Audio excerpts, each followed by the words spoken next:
আমাকে সিনেমাটা দেখতে হবে এবং বুঝতে হবে গানটা কি কেন ব্যবহার করা হয়েছে, কিভাবে ব্যবহার করা হয়েছে। সাদা নয়, যতটা হয়তো পরিধানে সাদা, ভেতরটায় যেহেতু একটু কমপ্লিকেশন আছে, সেই জন্য আমি বলবো চরিত্রটা ধূসর। চারপাশের রঙিন পৃথিবীর মাঝে বিরাজমান সাদা রঙের পৃথিবীও।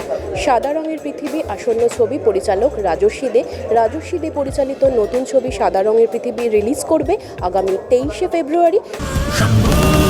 বছর 5 আগে আমি রেকর্ড করেছি এবং এটা একটা অন্য ছবিতে ব্যবহার করার কথা ছিল, অন্য ছবির জন্য তৈরি করা গান, সেটা এই গানটা এই ছবিতে ব্যবহার করা হয়েছে। এবার আমাকে সিনেমাটা দেখতে হবে এবং বুঝতে হবে গানটা কি কেন ব্যবহার করা হয়েছে, কিভাবে ব্যবহার করা হয়েছে। আশুর কথা বলবো, আশু one of the finest musician আমার দেখা এই প্রজন্মের, এবং এটা আশুর সাথে আমার প্রথম কাজ অ্যাকচুয়ালি। তারপরে বহু কাজ হয়ে গেছে, এই প্রথম কাজটা এত কাজের পরে রিলিজ হচ্ছে আর কি। তো সেই জন্য আমি খুব এক্সাইটেড। এই গানটা ভীষণ ভালো হয়েছিল, ভাইব্রেশনে রেকর্ড করেছিলাম আমরা, তখন আমি খুব উত্তেজিত ছিলাম এই গানটা নিয়ে কবে রিলিজ হবে, কিন্তু সেই ছবিটা রিলিজ হয়নি, অন্য ছবি চলেছে, এখন রিলিজ হতে চলেছে। এখন আমি গানটা নিয়ে খুব এক্সাইটেড, গানটা আমার খুব প্রিয় গান।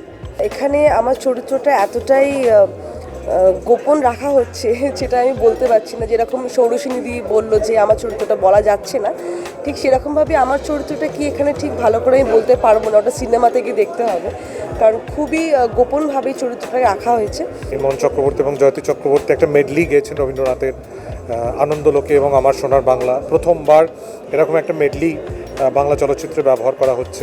বন্দে মাতারামের একদম একটা অন্য এডিশন, খুব জেনজেড সিঙ্গার্স যারা তারা গেয়েছেন, এবং অনুত্তমা বন্দ্যোপাধ্যায়ের লিরিকে এবং রূপঙ্করের কণ্ঠে আমরা একটা জীবন কাঠিবল অরিজিনাল গান, সেটা আমরা শুনবো।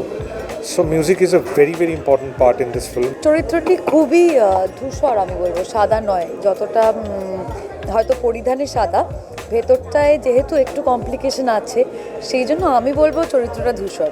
কিন্তু আমার ভীষণ ভালো লেগেছে করে, মানে আমার মনে হয়েছে যে এটা একদম আমার থেকে অন্য রকম, কিন্তু পর্দায় এইটাই অভিনয় করতে আমার বেশি আরাম হয়েছে আমার মনে হয়েছে। অ্যাকচুয়ালি রাজস্বীদার সাথে আমার যতদিন কাজ করেছি, তাতে করে রাজস্বীদা কী ধরনের গান চায় বা কী ধরনের ট্রিটমেন্ট চায়, সেটা আমার কাছে কিছুটা হলেও পরিষ্কার।